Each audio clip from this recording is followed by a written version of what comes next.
Next, we have Board of Elections, page 3-64.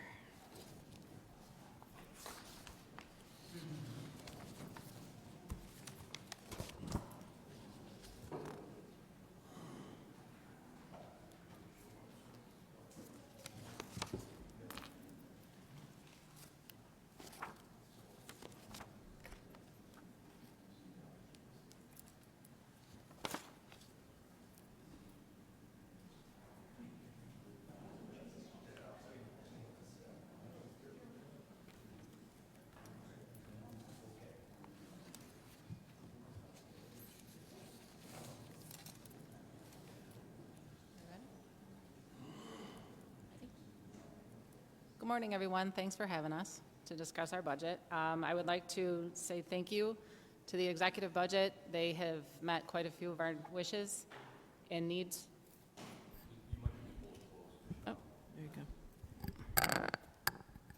I'd like to thank the executive budget.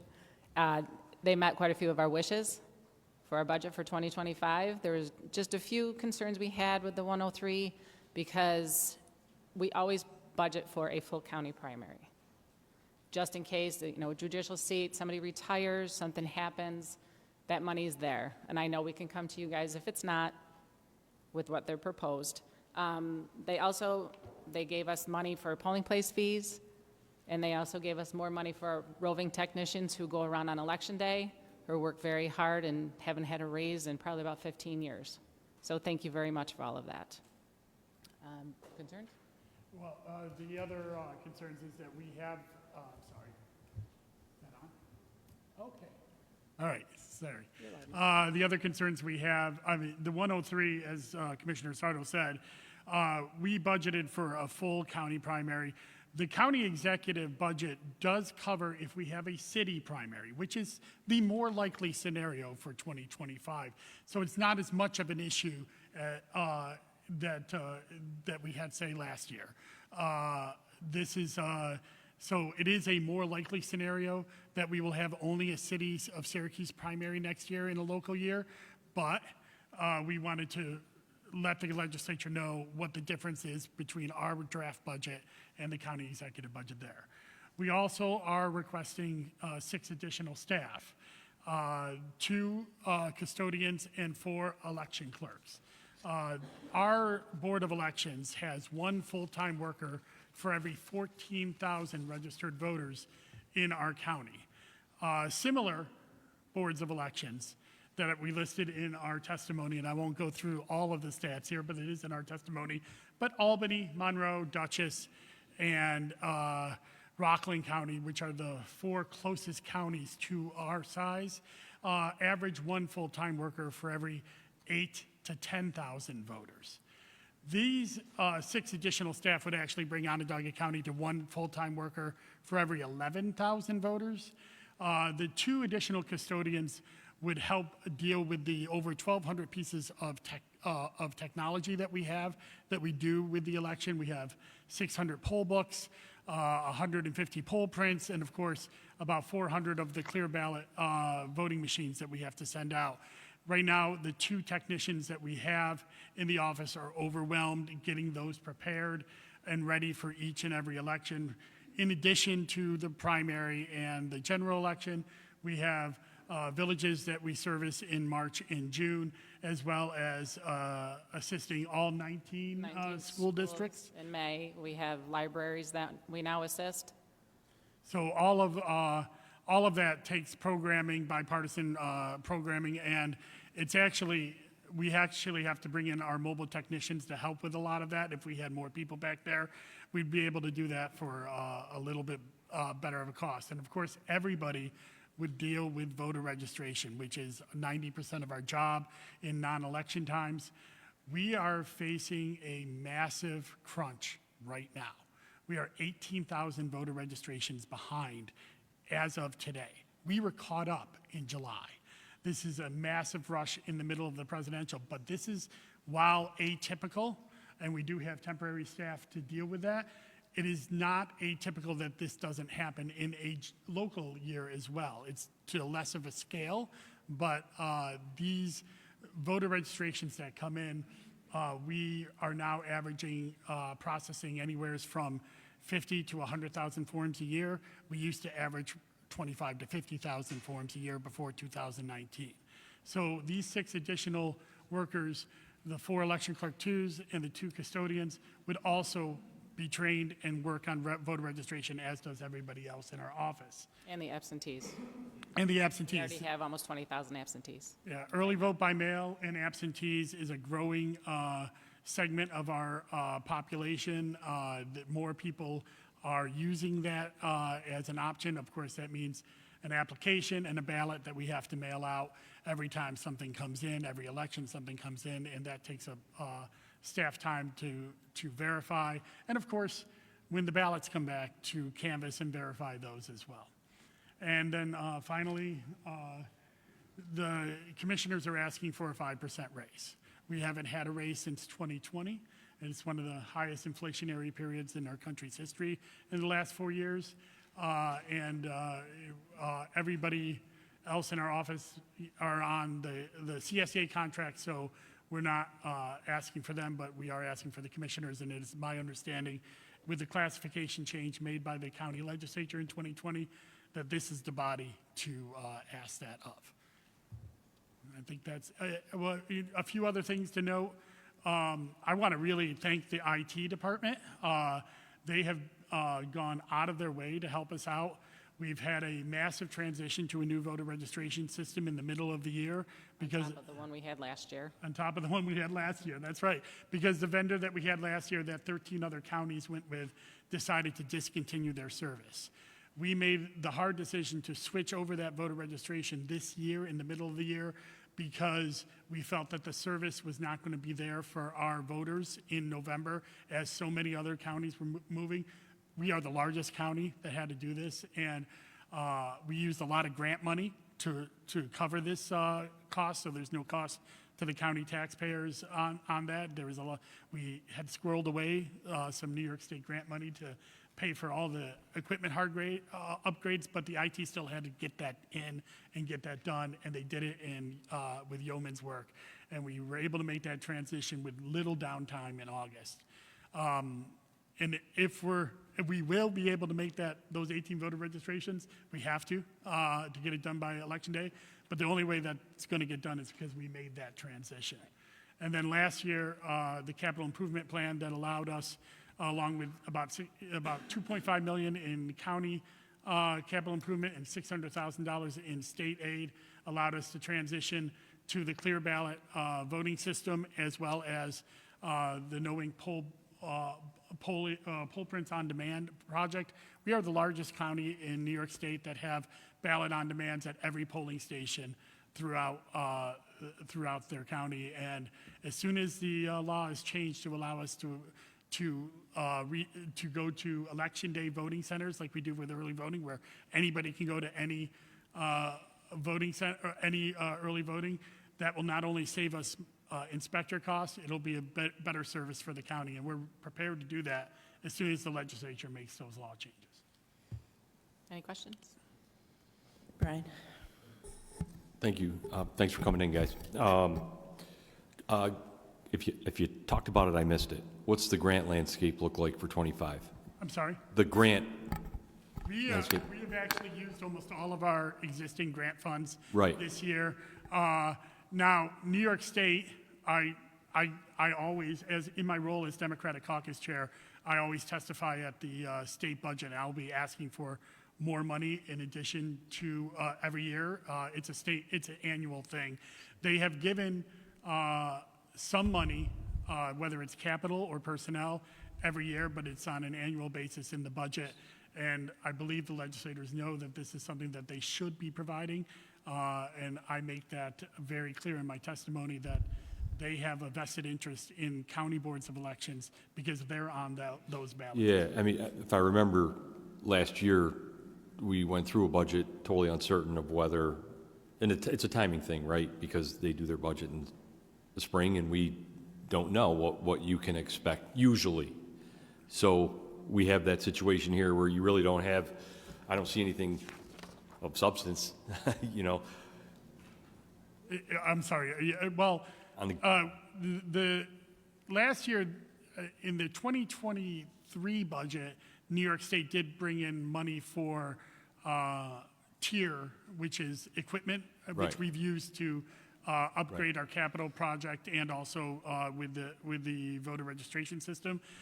In the 2024 budget, New York State put in a $5 million, I believe, of what they call the unexpected cost grant. It's a little bit, it's one I was very happy with because it gave us a lot more flexibility, and we're going to be able to pay for some of the inspector costs with that.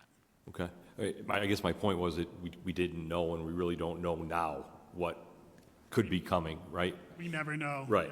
Yeah. We do know that they did put in a $357,000, well, it was a much higher grant, but Onondaga County is getting $357,000 in what's called the poll book grant, which you approved last session. That's going to save us a lot of money. Our 5th and 6th generation iPads that we bought in 2019 for that check-in voters at the polling place, the new iOS 18 will not service those and thus will be out of compliance. And New York State understood that they can't just have that burden go to the counties. We believe that that money will be enough to cover our 6th generation iPads and 5th generation iPads and replace those. We weren't going to do that till January. The only question in the future is if a future iOS, like an iOS 19, will not cover the 7th or 9th generation iPads that we have. And I'm sorry if I'm boring you on this because I had to learn all this myself. I was not an Apple guy before 2019. So the way the iOS works is that sometimes Apple says, we're not going to service this old equipment on the new iOS, and we have to be on the new iOS to have all the security needed to protect the equipment. So New York gave us money, and we expect all of our old equipment to be covered under that to be replaced in January. Thank you. All right, so this is the staffing, as far as the techs and clerks are concerned, that's not new. But I want to talk about the techs, well, I'm not going to speak for anyone else here. I understand your case for why you need them.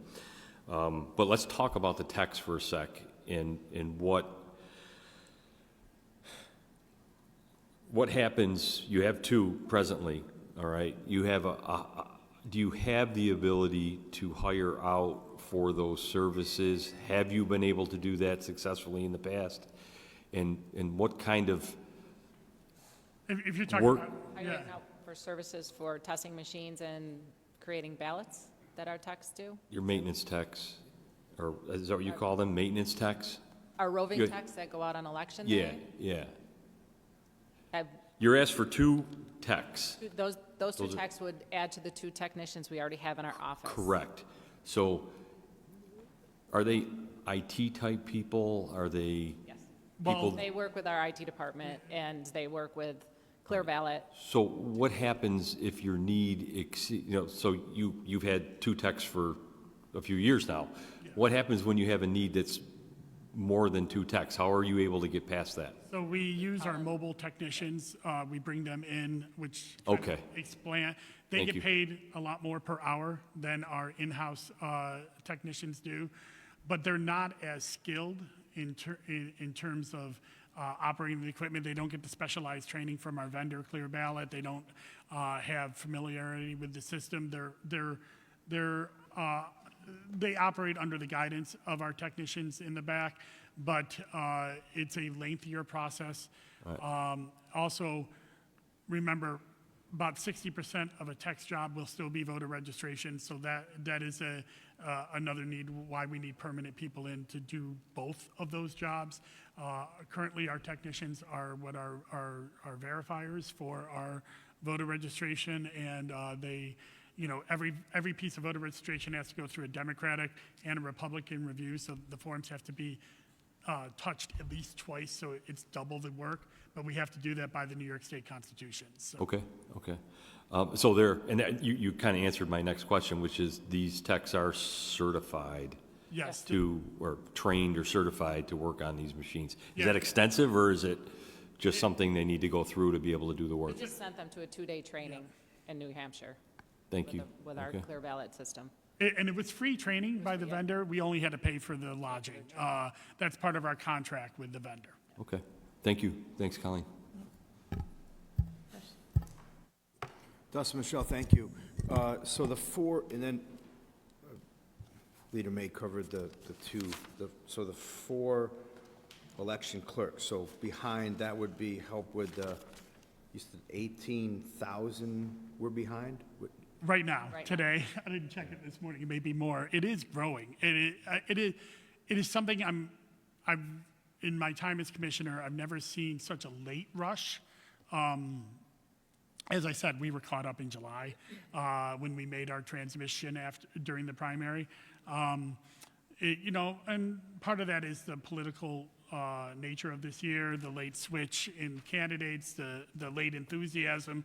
But this is not new in terms of a late rush. Plus, the 10-day window, something, by the way, I argued against in the legislature and lost, but when they moved the 25-day voter registration window down to 10 days, that has shifted our burden for the people who wait till the very last minute to register. It used to be 25 days, and then we'd have like 15 to 20 days before Election Day to get caught up. Now we don't have that. And so 10th day is the New York State constitutional minimum. That's what the legislature went with. And so by October 21st, we have to have every registration that's in-house in the poll book supposedly by early voting on October 26th. And every registration that comes in by October 26th has to be in the poll books by November 5th. We are going on 10-hour mandatory minimum overtime right now for all staff in the office. Most of our staff is working 6 a.m. to 8 p.m. And we probably will be going to 15 to 20-hour mandatory minimums for the rest of the year because, as we saw in Onondaga County, we don't have that option to just delay those registrations till after Election Day. We have a mandate that has to be done, and only the people in the office can do that registration. You have to be specialized trained, and you have to have the bipartisan checks. How many hours of mandatory overtime would you estimate our county employees are working every year? Say that again? How much, just in a year, how much mandatory overtime? Like, obviously, In a local year, it's Well, hours. Yeah, It's low in a local year. I can't guess. But Going in into an presidential years, Right. it's astronomical. So we've tried to ease the burden on employees by having voluntary overtime starting about 2 months away from an election to try to fit into their schedules a little bit more. But then as we get closer to elections, that's when we have our mandatory. Of course, we have our mandatory long days for early voting and weekends for early voting that we have to have people come in on. Again, each and every year, as we cross Labor Day, we start looking at mandatory overtime to meet the burden, even in a local year, because the voter registrations are still coming in. And most of our voter registrations come in through the DMV and online systems now, which make it a little bit easier to process, but it is massive. We get 2 or 3 times just on the DMV registrations than we did annually in years previous to 2019. And there's a lot of duplicates we have to deal with because people don't see the registration online when they look themselves up because we are so far behind. So then they submit another form, and we have to look at every one of those forms. Yeah, we can't make judgments on not touching a form. If a form comes in, even if it's duplicate, we do have to go through the bipartisan checks to put that through. And there is no automatic. It doesn't download directly from DMV. We get the new system that we put in is a lot better and a lot faster than our older system, but it is still manual checks. It is still manual data entry. thank you. Will you be ending this year's budget in line? You won't be going over? I'm going to guess we are going to go over.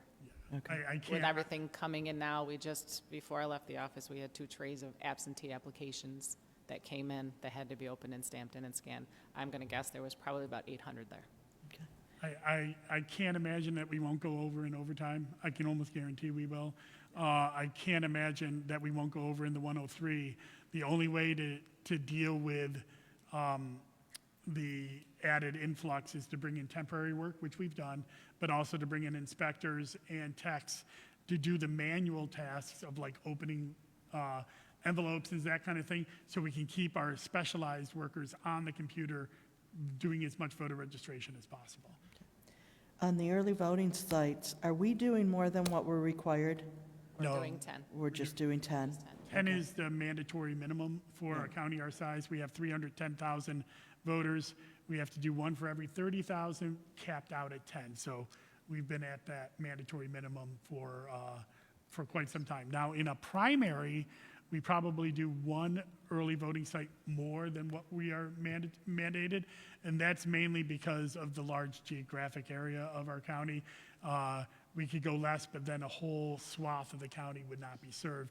So we have gone down and we adjust our staffing in primaries. We have very bare minimum staffing at these early voting sites. But we still have to do one for every 30,000 eligible voter during that. I think this last primary, the local one in June, we did 6 early voting sites. We would have technically been mandated 5, but we needed to cover the southwest portion of the county or the northeast portion of the county.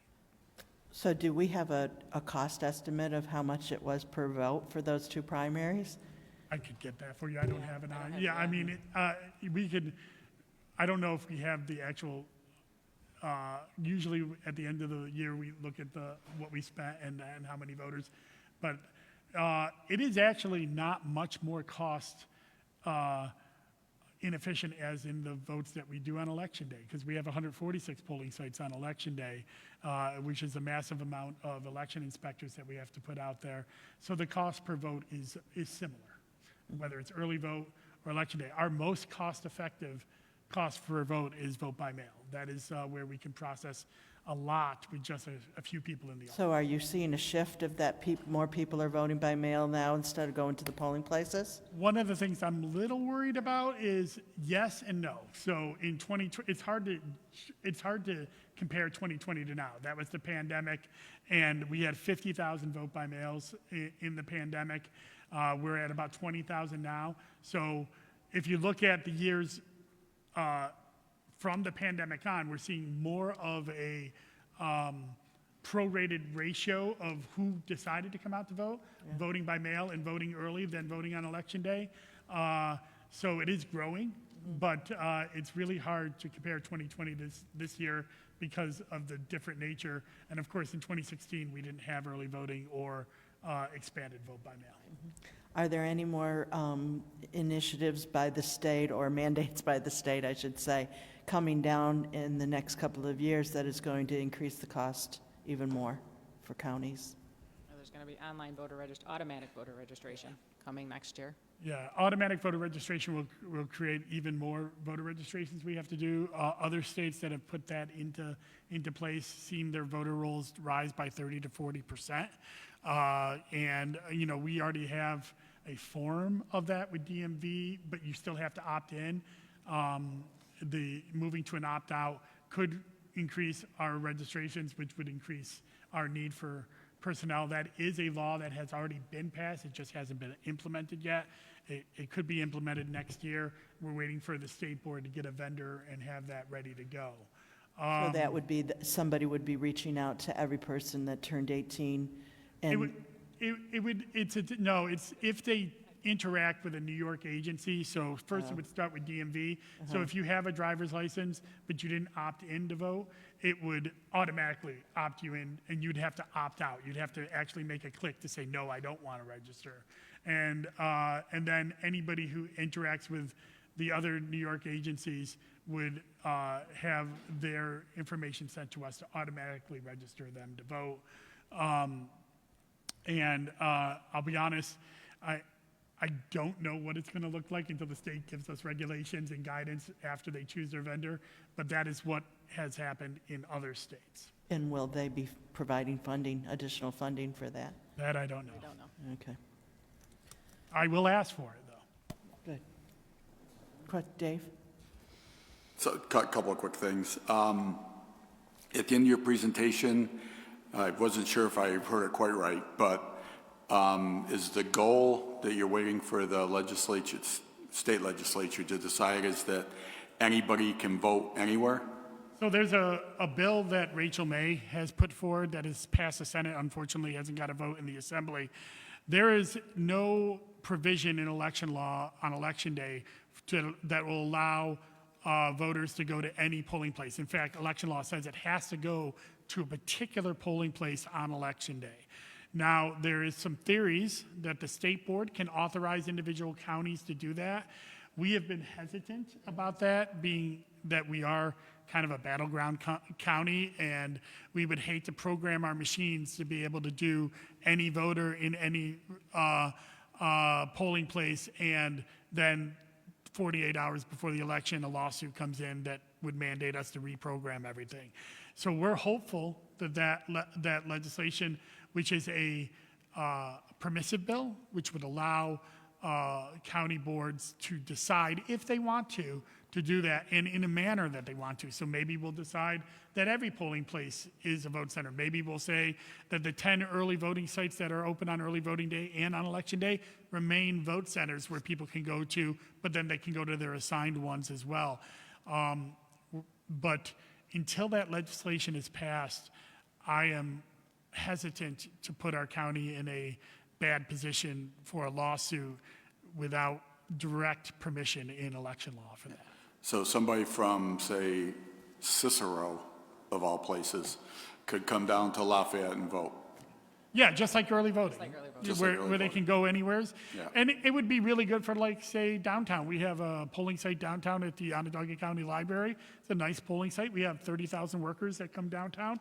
They may decide they don't want to drive home and vote. They want to do it right after work. They want to do it at lunch, and they could do that. So that could be something that would be the more likely scenario is somebody who's working and their job is near a polling place, not near where they live, that they could do that on the way home or at lunch. Got it. All right. Second question is, yesterday, apparently, we showed up on a list that I guess maybe isn't good to be on for some new program where now with I don't even know the name of it, but so if we change a polling spot, we have to get permission it has to be reviewed by the Attorney General's office. by the Attorney General's office. Yeah, so I know there was some nebulous equation or something, but is there some specific thing that we have done or not done or something like that got us on this thing? I mean, it really, I just think we're a guinea pig for a lot of things, our county. well, Yeah. the attorney, this is- we met with the Attorney General about this. They were very clear that it wasn't something that Onondaga County did. I believe it was the ratio of poverty inside the city of Syracuse that determined whether we. actually, that came to mind when I was. That was part of the New York Voting Rights Law Act, and the section you're talking about is pre-clearance. What it does, and it's really not as nefarious as it's been made out.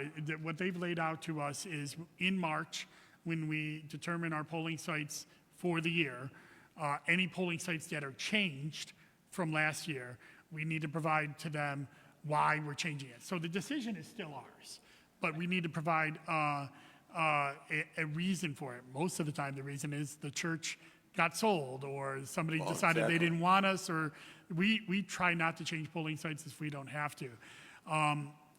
That's as extensive as the law gets. There's a new rule that is going into place that might say that when we change an election district, we have to do the same thing, but we haven't been briefed on that because it hasn't been paced. But either of those cases, all of that happens in February, March, and May for early voting.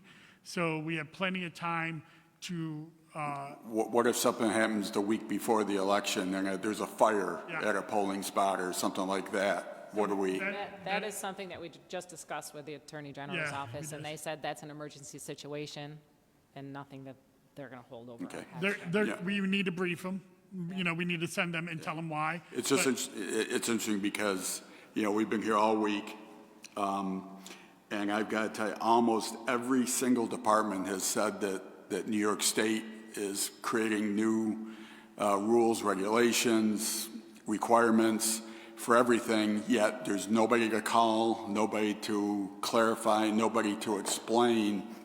And so it's just making chaos in their departments. And literally, I could count on one hand the ones that did not say that.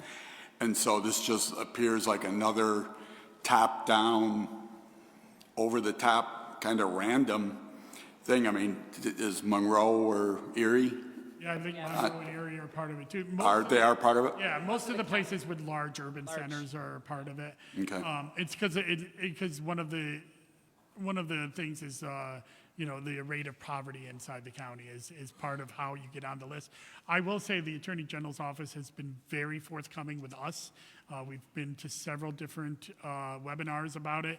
They've been outreaching to us about what we're going to have to do, and I feel like they've been responsive to us.